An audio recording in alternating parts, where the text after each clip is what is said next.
একটা ফরেন্সিকে প্রমাণ হয়ে এসছে নারদার, তারতে কোনো তদন্তকারী সংস্থা কাউকে অ্যারেস্ট করছেন না।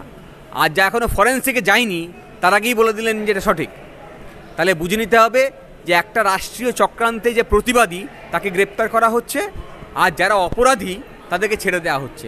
এই হচ্ছে তদন্তকারী সংস্থার ভূমিকা। কুণাল ঘোষ ভয় পেয়েছেন। কুণাল ঘোষকে অ্যারেস্ট করার ক্ষমতা কোনো তদন্তকারী সংস্থা দেখাবে কি না সেটা তারা জানেন, তাদের মধ্যে কী বোঝাপড়া আছে। কিন্তু জনগণ পাহারা দিচ্ছে, ফলে আমরা নিশ্চিত বিচার হবে। নারদার আমরা যে ভিডিও ফুটেজ কোর্টের কাছে প্রডিউস করেছিলাম তা হায়দ্রাবাদে ফরেন্সিকে পাঠিয়ে প্রমাণিত হয়েছিল যে এটা সঠিক। তারপরেও কিন্তু অপরাধীদের ধরেনি। হ্যাঁ, আর একই সঙ্গে আমরা দেখেছি যে রাত্রে কুণাল ঘোষ বলেছে যে কলতান দাশগুপ্ত সে নাকি কোনো কনভারসেশন করেছে। হ্যাঁ, সেই চক্রান্ত আদালতের কাছে তুলে ধরেছি আমরা, আর জামিনে মুক্তি দিয়েছে।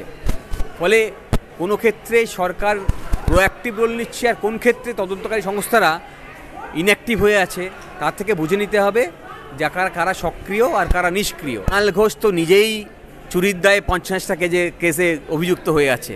একটা চোরের যে অভিযুক্ত যে তার কথা নাই বা শুনলাম।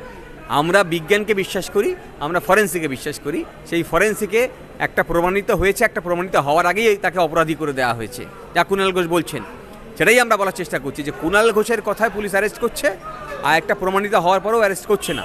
এই জায়গায় দাঁড়িয়ে আছি। সেই জন্য আমরা বলছি আসলে পাহারায় আছে জনতা। তাই জনতার যতদিন পাহারায় আছে ততদিন আমি আশ্বস্ত যে হ্যাঁ, তদন্ত হবে। জনতা পাহারা থেকে সরে গেলে এই তদন্ত হবে বলে আমি আর বিশ্বাস করি না। আসলে এই যে 44 জন আর তার থেকে বেশি, প্রায় 60-70 জন আইনজীবী দাঁড়িয়েছিলেন, তারা কেউ পয়সা নেননি, বিনা পয়সা দাঁড়িয়েছিলেন। হ্যাঁ, অপরাধীদের সাজা দেওয়ার জন্যে, আর নিরপরাধী যারা প্রতিবাদী তাদেরকে মুক্ত করার জন্যে। একটা হচ্ছে অপরাধীকে বাঁচানোর জন্যে পয়সা দিয়ে রাজ্য সরকার উকিল নিয়োগ করছে, আর যারা নিরপরাধী যারা প্রতিবাদী তাদের সপক্ষে বিনে পয়সায় আইনজীবীরা ঝাঁপিয়ে পড়ছে। এই পার্থক্যটা বুঝে নিন।